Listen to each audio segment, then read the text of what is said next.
या इंडिपेंडन्स डेला अगदी घरच्या घरीच आणि 15 मिनिटात बनवा कुरकुरीत जिलेबी।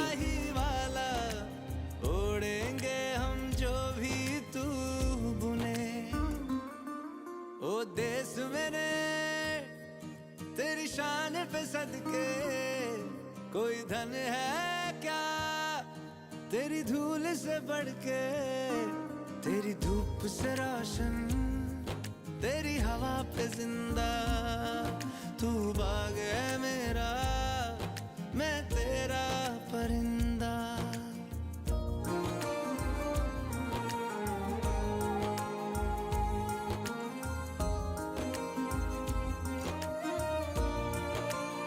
सो गाईज, हा इंडिपेंडन्स डे ट्रेडिशनल स्वीट सोबत सेलिब्रेट करण्याचं मी तर प्लॅन बनवला आहे। तुमचा प्लॅन काय आहे हे मला कॉमेंटद्वारे कळू द्या। व्हिडिओ आवडला असेल तर लाईक, सेव्ह आणि शेअर करा आणि मला म्हणजे मिसेस क्रंची बंचीला फॉलो करा।